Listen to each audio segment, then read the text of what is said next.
Dito po, sumisigaw po siya na humingi siya ng tulong.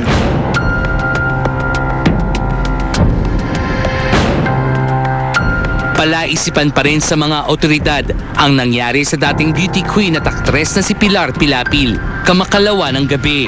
Ayon sa pulisya, pinagsasaksak ng mga hinihinalang carjacker ang aktres bago ito iniwan sa isang liblib na lugar sa barangay San Luis, Antipolo City. Nakita ko po siya dito. Sugatan po siya, humingi po siya ng tulong. Sabi po niya, nakaharnap daw po. Doon daw po sa Marikina, dinala daw po siya dito. Dito daw po siya tinapon. Nakaganyan siya. Kasi may sugat po siya eh. May mga pasa po dito siya. Umiiyak-iyak siya. May mga tama daw dito siya, binugbog daw siya. Talagang pinakita niya sa akin po yung tama niya dito eh.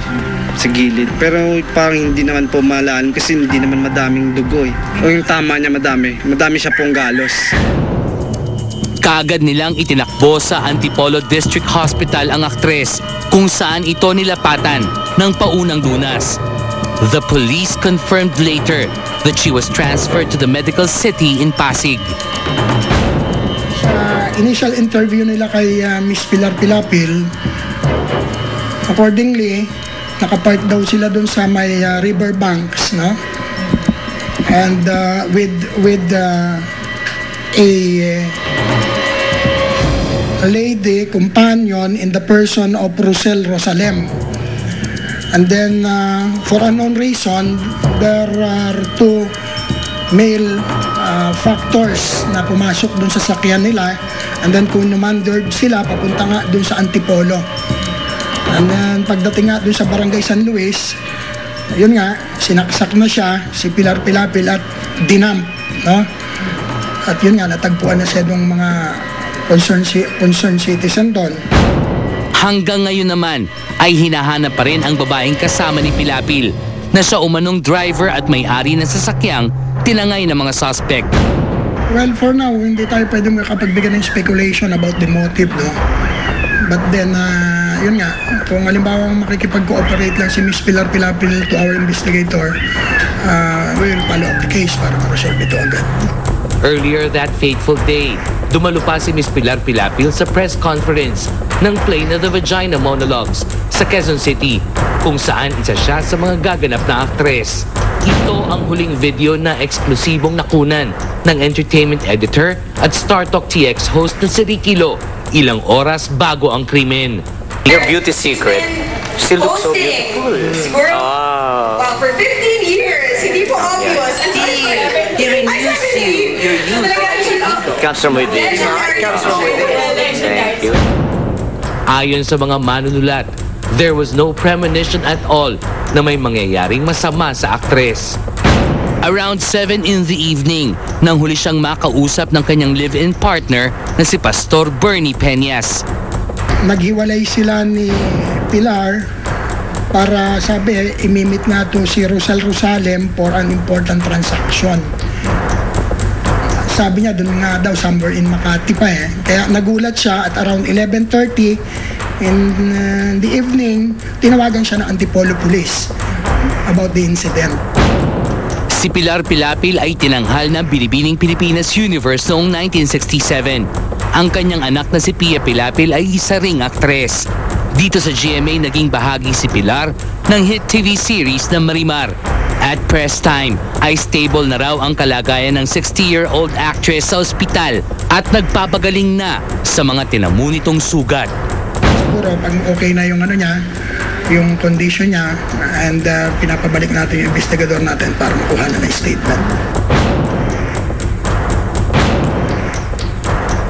Last Thursday po mga kaibigan, nung nakaraang Huwebes, isa si Ginoong Ricky Lo, yung kasama natin, sa mga huling nakausap ni Pilar Pilapil at napanood nga nyo yung ilan courtesy of Ricky po yan, ilang oras bago nangyari yung di umano'y carjacking at pananaksak kay Pilar Pilapil. Ricky, kwentuhan mo nga kami ng tungkol dito. Nung Thursday nga lunchtime, press ko nung The Vagina Monologues na stage sa Teatrino sa April 29 and 30. Si Pilar nga na late pang dumating, 1 o'clock na siya dumating, 12 yung press con kasi naligaw siya papunta dun sa Sergio. So, masaya naman siya, kwento ng kwento, yung the usual Pilar Pilapil, very bubbly, na very lively, na during the press con niya, pag sumagot siya, very passionate si Pilar, di ba? Akala nga ni Ice Raid na galit si Pilar. Sabi ko, ganyan talaga si Pilar pag nagkwento, very passionate, na talagang, ano siya, parang, talagang, oo. So, wala naman kaming premonition na mangyayari yung gano'n. Tinanong pa namin kung yung buhay niya ngayon, kung okay. Happy naman siya dahil yung asawa niya, pastor, nakatira sa Cebu. Meron siyang resort sa isang island sa Cebu. Malapas kaya doon sa island at happy siya doon. Sabi nagpupunta lang siya dito sa Manila pag meron siyang ginagawang soap or mga projects. Ricky, Pero doon Cebu. tamang-tama siguro. I-correct natin kasi lahat lumalabas sa dyaryo. Live-in partner eh. They're Hindi. married, Kasal diba? sila. Kasal sila. Oo, kinaklaro lang natin yon. Anong latest naman ngayon kay Pilar, Ricky? Ang latest anyway, nag-text si Pia. Ito yung text niya, word for word. Tito Ricky, Mama just needs more time to recover and rest from all the trauma. Don't worry, di namin kayo pababayaan mga press, media. Everything will be explained clearly along the way in due time. Pia. Ayun na nga. Kasi dapat Kasi hindi pa siya pwede siyempre magsalita Oo naman, ngayon. pagpahingahin muna natin. Siyempre, nangyari yung gano'n. Very traumatic, di ba? Oo. Hindi, So, tsaka baka mag-recover muna siya. maka-aggravate pa sa condition niya kung magsasalita siya Exactly. ngayon. Ano ba yung kasama niyang babae? Kaibigan niya talaga? Matagal niya ng kaibigan? Alam mo, hindi ko kilala. Si Pilar lang kilala ko. Ang Yung babae, concern hindi ko lang ko alam. Wala dito. ko idea kung sino yan. Kasi with no offense to sa car brand na Kia, no? Kasi ang Kia, hindi masyadong mainit sa mata ng carjackers eh. Pero bakit kinuha? Yun ang isang malaking tanong na naglalaro sa isip ko. Baka hindi na material kung ano yung brand ng car. Baka at that time, baka meron silang, baka wala na sila naisip kung anong klaseng car yung Parang nila. Baka, trip lang nakunin? That is so scary. Okay, inaano namin ng, dinarasan namin ng mabilis na paggagaling ni Pilar. Yan. At abangan sa aming pagbabalik ang pahayag ng nag-iisang anak ni Miss Pilar Pilapil na si Pia, na binasa yung mensahe kanina sa cellphone ni Ricky, hinggil sa nangyari sa kanyang ina. Abangan niyo po yan, mga kaibigan. okay. At popular rock band, Iris Band na The Script na magko-concert na mamayang gabi sa Araneta Coliseum, nakausap ng Startup TX. Abangan.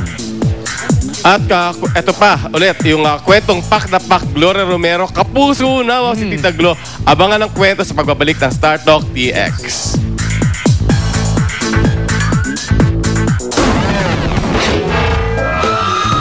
Holy Week na! Anong plano mo?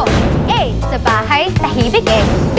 Out of town, sarap eh. The Fortress Tire Prac Space Airbnb send it to 4627 at saka sa hindi pa nakaka-register, Tire Prac Space on and send it to 4627. O ano? TX na! Next na. Totally exciting! Birthday wish ni Congresswoman Lani Mercado mula sa asawang si Senator Bong Revilla. At huwag niyang pasakitin ng ulo ko. Happy na ako. TX!